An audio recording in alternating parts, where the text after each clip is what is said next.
Hello, Marvelites. Welcome back. You are watching Marvel Live at Comic-Con 2018. I'm Ryan Pedagos, aka Agent M, and I'm so excited to be joined by the Marvel Studios visual development team, Ryan Meinerding, Andy Park, Charlie Wen. Y'all just came from a big signing, right? Yeah, it was fun.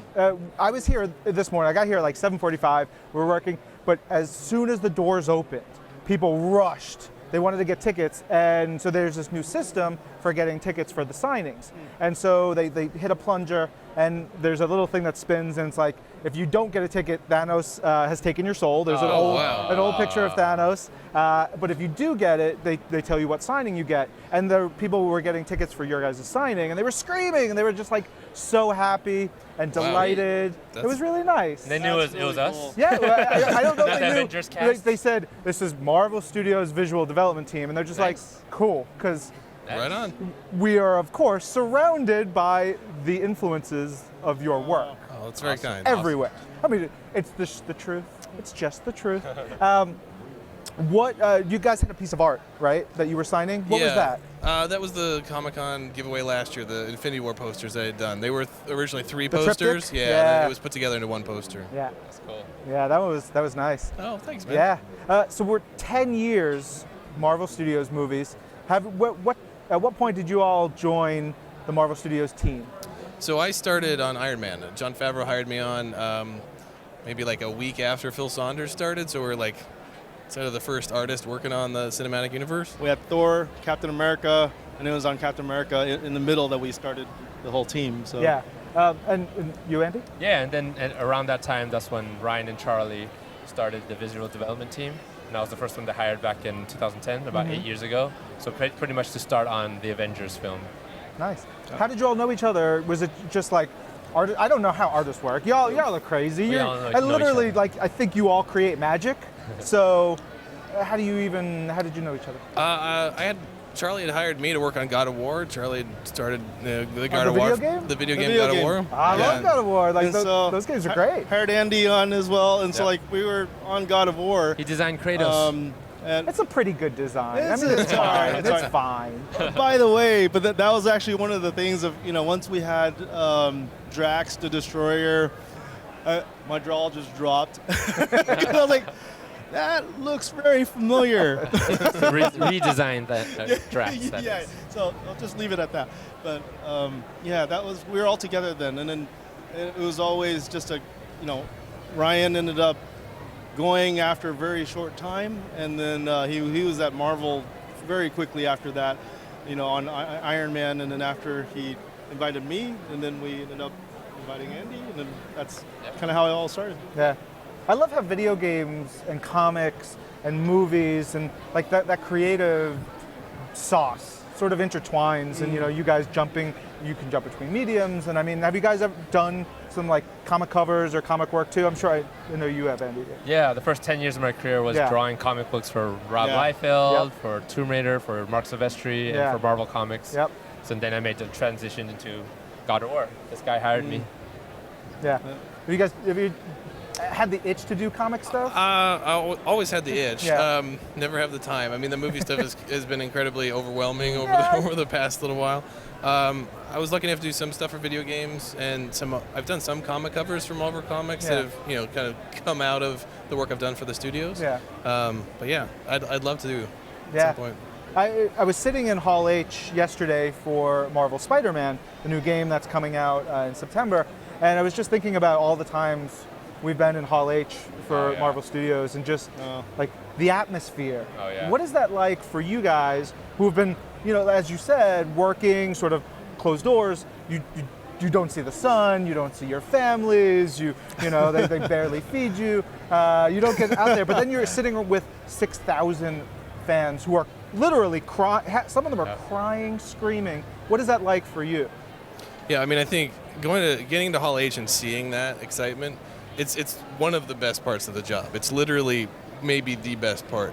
Like when I was in there when Tom Hiddleston came out as Loki, and when the Avengers cast was announced too. Like there's so much excitement. There's so much palpable emotion in that room.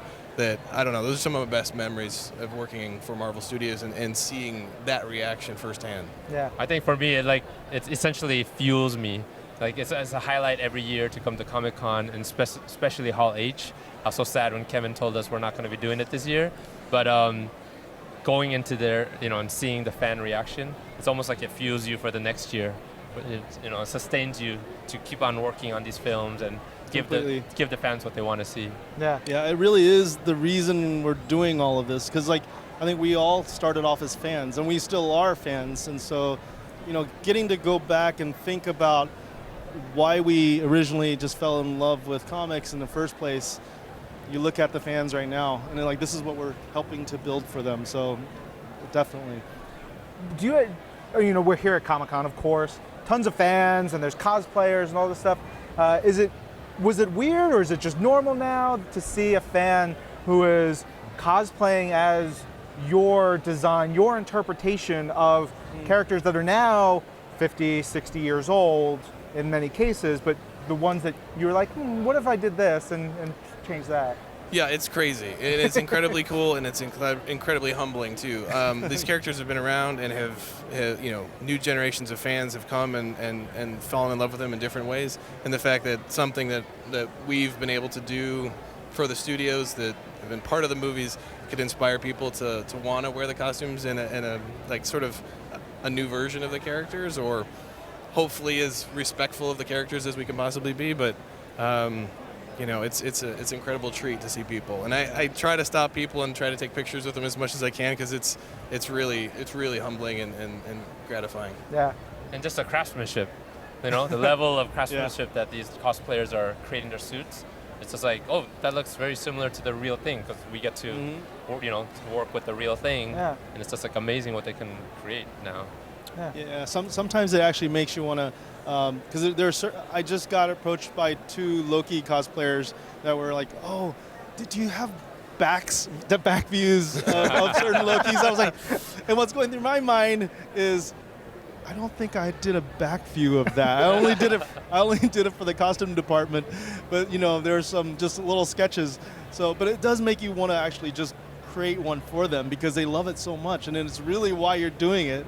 More so than just to make the movies or to appease Marvel Studios, but it's really for them. I mean, in terms of the work that we do, it's really about trying to make a roadmap for someone to build the costume, whether that's the costume departments or cosplayers. So it's usually like I think it's in some cases when like there are not officially released images, like sometimes I think that concept art is what they have to start from, and it's incredibly cool to be part of that. Yeah, that's an interesting thing. I really think about, when you're designing these, do you keep in mind sort of the practicality of it, or are you just looking at like, this looks so cool, this is what I'm just barreling to the coolest look, or is there a mix, or what is it when you guys are thinking about this? I mean, it's always a mix. It's always, depending on if it's going to be a real costume, we're definitely thinking about practicality more than if it's a digital character.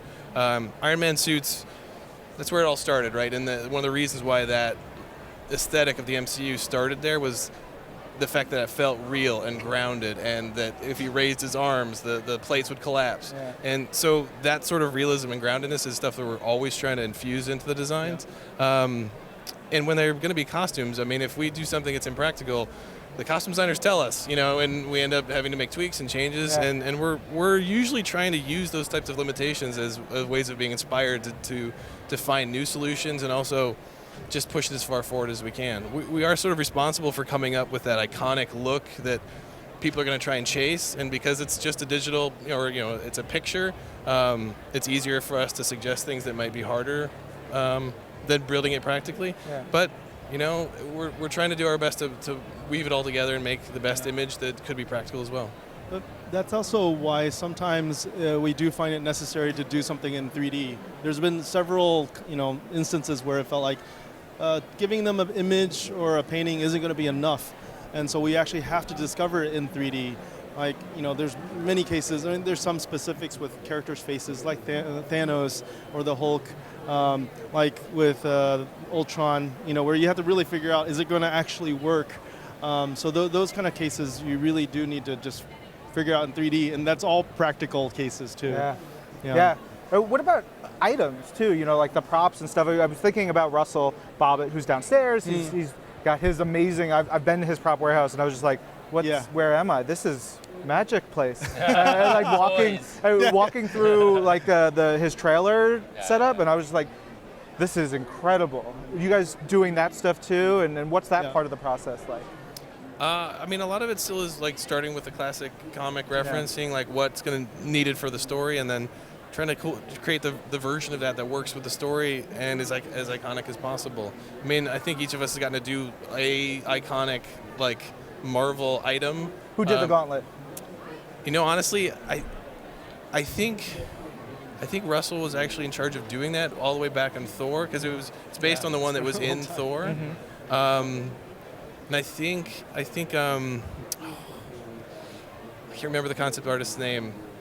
But you've had such amazing teams and so many people across the years. Sure. This was before we actually had our VizDev team. So Charlie and I were working on that film.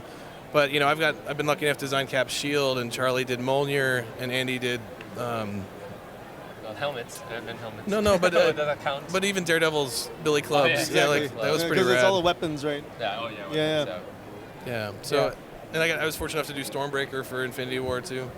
I don't know if I could talk about whatever. I'm looking at those inside the warehouse, and like the practicality of those and feeling those, it's the coolest thing in the world. Right. You guys get to actually like, well, I've got to see my work in 3D and see it really living and breathing. Because like the metal Stormbreaker is incredible. Well, I mean, what we do is as real as we can make it, which is still usually an image on a computer screen, unless we get something 3D printed. The stuff that Russell and the prop masters, the prop department, and the specialty costume places and the costume departments have to make all that stuff work.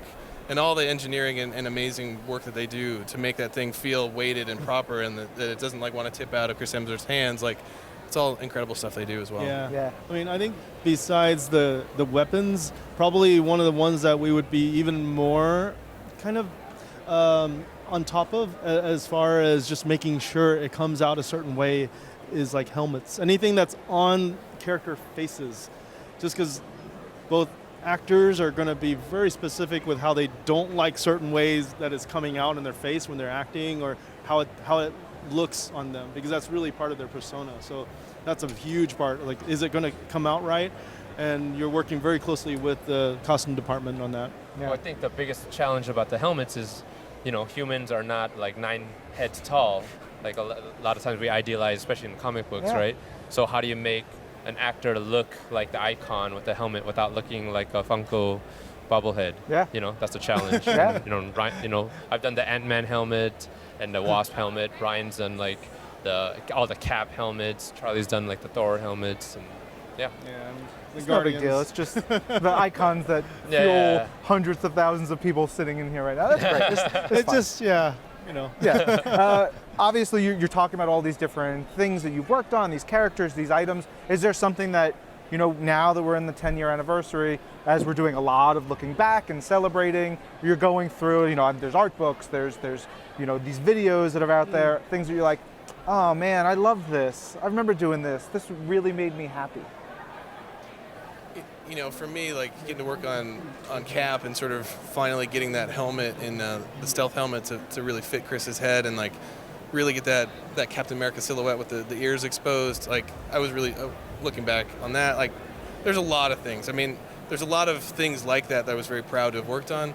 The other thing that's really amazing is like we got to do these group ensemble concept art poster pieces that were, you know, all of us working on it. Yeah. And like the fact that we are a team, we get to work together and have been working together for so long. Yeah. And there's a sort of a physical manifestation of that, in that those posters are like all of our hard work, and it becomes representative of the films.